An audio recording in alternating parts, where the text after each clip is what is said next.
Hello viewers, welcome to KP's 21st Century IS Academy. Today we have with us our chairman sir Krishna Pradeep sir.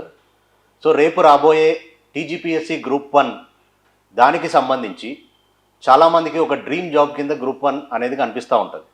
చాలామంది working professionals ఈ group 1 ప్రిపరేషన్ని వాళ్ళ work life బ్యాలెన్స్ని ఎట్లా balance చేయాలి, preparation ఎట్లా ఎఫెక్టివ్గా ముందుకు కొనసాగించాలి అనే చాలా అనుమానాలు ఉంటాయి, చాలా డౌట్స్ ఉంటాయి. సో ఇవన్నీ ఈరోజు ఈ వీడియోలో working professional major study plan ఎట్లా ఉండాలి, దానికి సంబంధించిన మేజర్ కన్సర్న్స్ అన్నీ కూడా కృష్ణ ప్రదీప్ సార్ని అడిగి తెలుసుకుందాం. Good morning sir. సో బేసిక్గా ఫస్ట్ థింగ్, వర్కింగ్ ప్రొఫెషనల్ అనగానే ఎఫెక్టివ్గా వాళ్ళ వర్క్ లైఫ్ బ్యాలెన్స్ని ఎలా ప్లాన్ చేసుకోవాలి, ఇటు ప్రిపరేషన్ని సైమల్టేనియస్గా మనం ఎట్లా ముందుకు తీసుకెళ్ళాలి అనేది ఫస్ట్ ఛాలెంజింగ్ క్వశ్చన్ సార్. అంటే ఎఫెక్టివ్ టైం మేనేజ్మెంట్ ఎలా చేసుకోవచ్చు, కన్సిస్టెంట్గా జాబ్తో పాటు ప్రిపరేషన్ ఎలా ముందుకు తీసుకెళ్ళాలి, ఇవన్నిటికి సంబంధించి ఒక ఐడియల్గా వర్క్ లైఫ్ బ్యాలెన్స్ని, ప్రిపరేషన్ని ఒక వర్కింగ్ ప్రొఫెషనల్ ఏ కోణంలో దీన్ని ముందుకు తీసుకెళ్ళచ్చు, ఆ ఐడియాని ఎట్లా మనం ఇంప్లిమెంట్ చేయొచ్చు? సో ఫస్ట్ గ్రూప్ 1 మేలో రాబోతుంది. అంటే ఇప్పటి నుంచి ఫిబ్రవరి నుంచి లెక్క పెట్టుకుంటే మనకి ఒక నోటిఫికేషన్ నాటికి 4 నెలల టైం ఉంటుంది. Yes sir. ఆ తర్వాత ఇంకో 3 నెలలకి ప్రిలిమ్స్ ఎగ్జామ్ ఉంటుంది. Yes sir.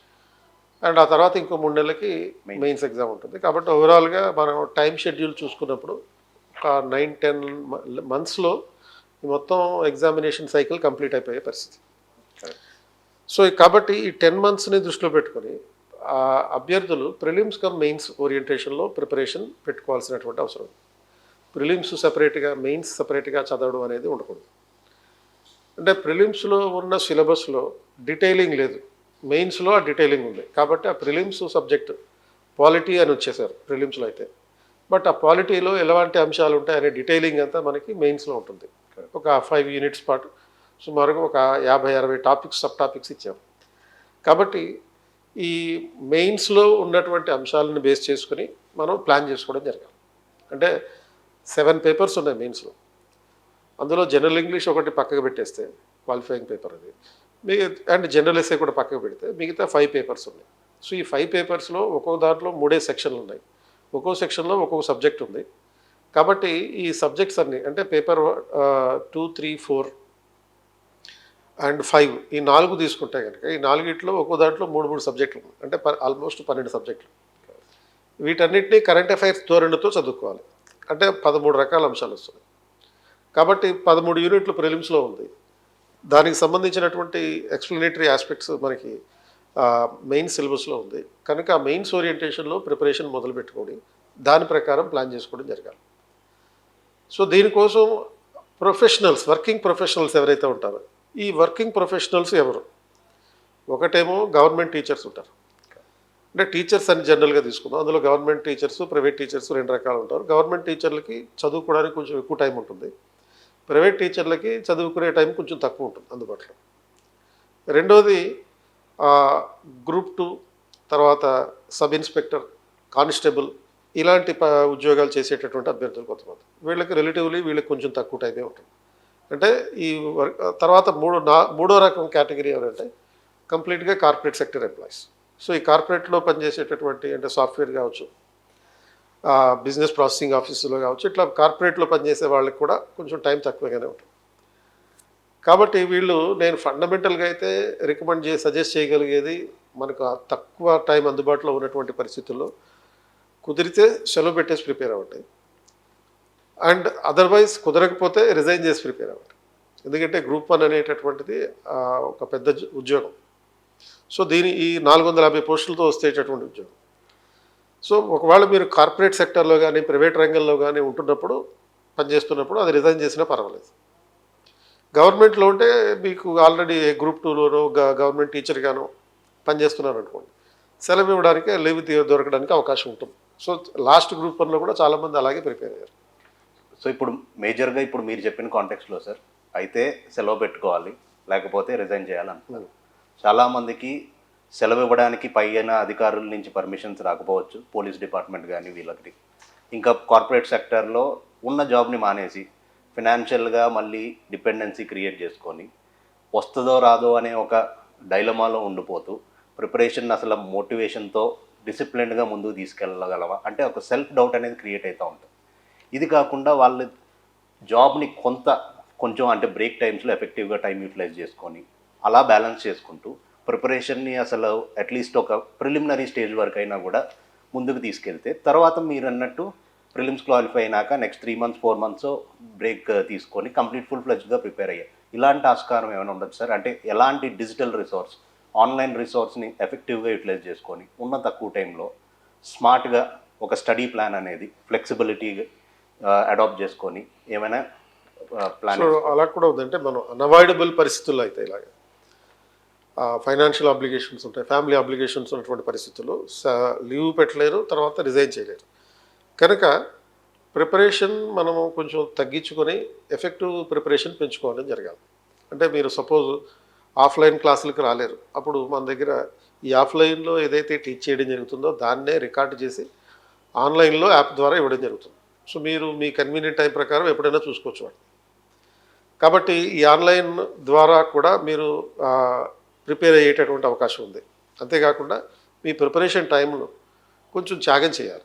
అంటే మీరు అన్నట్టుగా వర్క్ లైఫ్ బ్యాలెన్స్ వదిలేయాలి, వర్క్ ప్రిపరేషన్ బ్యాలెన్స్ పెట్టుకోవాలి. సో ఈ గ్రూప్ 1 ఎగ్జామ్ అయ్యేంత వరకు లైఫ్ ఆర్ ఎంజాయ్మెంట్ అనే దాన్ని పక్కన పెట్టండి. సో సపోజ్ మీరు ప్రతిరోజు కంపల్సరీగా 7 గంటలు అయితే పడుకోవాలి, దాన్ని 6 గంటలకు తగ్గించుకోండి, పర్వాలేదు. అంటే మనిషికి మినిమం 6 to 8 hours స్లీప్ కావాల్సి ఉంటుంది. యావరేజ్లో ఒక 7 hours పడుకోమని చెప్తాం. కానీ ఇప్పుడు మీరు గ్రూప్ 1 కూడా ప్రిపేర్ కావాలి కాబట్టి దీన్ని 6 hours తగ్గించుకోండి, ఒక 1 hour సేవ్ చేస్తున్నారు. తర్వాత మీరు జాబ్కి వెళ్ళినప్పుడు అక్కడ ఒక 8 hours స్పెండ్ చేయాల్సి వస్తుంది.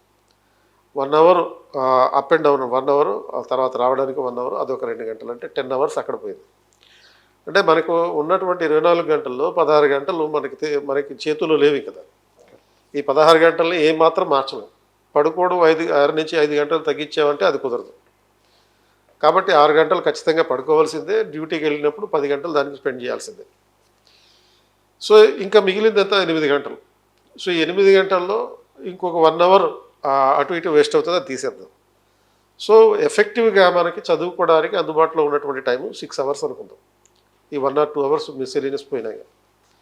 ఆ 6 hours ప్రతిరోజు కనుక మీరు కన్సిస్టెంట్గా ప్రిపేర్ అయ్యేటటువంటి ప్రయత్నం జరిగితే అప్పుడు దీన్ని అధిగమించవచ్చు. అంటే ఆ 6 hours టైంలో ఒక 3 hours మీరు క్లాస్కి సంబంధించిన వీడియోస్ చూసుకున్నారు, ఒక 3 hours దాన్ని రివిజన్ చేసుకోవడం జరగాలి. ఈ రకంగా ప్రాక్టీస్ చేసుకుంటూ, అంటే ఈ 3 hours క్లాసులు చూసుకోవడం, ఇంకో 3 hours ఈ ప్రాక్టీస్ చేసుకోవడం, ప్రిపేర్ అవ్వడం, ఇవన్నీ జరగాలి.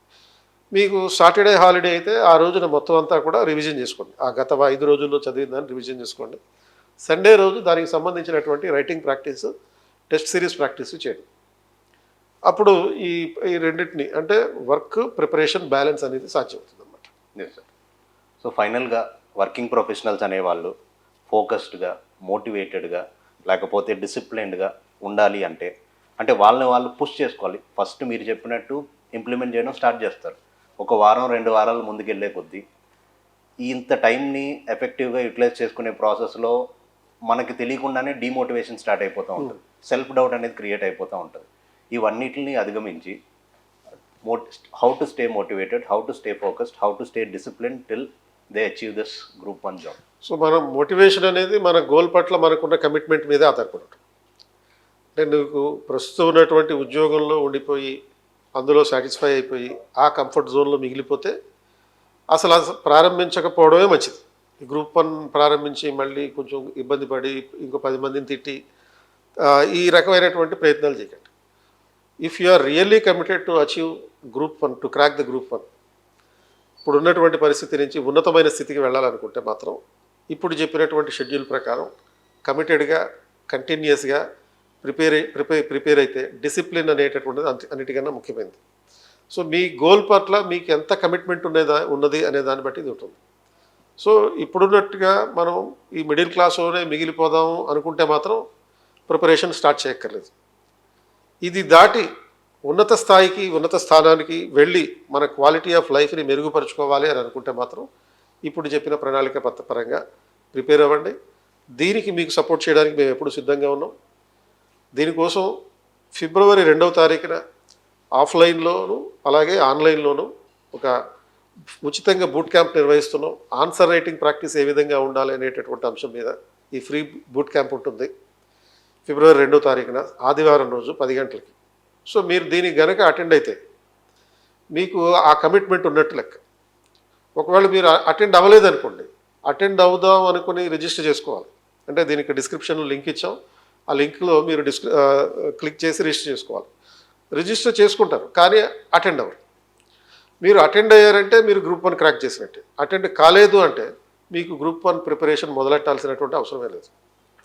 కాబట్టి దీనికి సంబంధించినటువంటి పద్ధతులు మీకు ఎప్పుడు కూడా సపోర్ట్ చేయడానికి ఆఫ్లైన్లో మేము సిద్ధంగా ఉన్నాం, అలాగే ఆన్లైన్ ద్వారా కూడా మీకు ఎప్పుడు సపోర్ట్ చేస్తాం.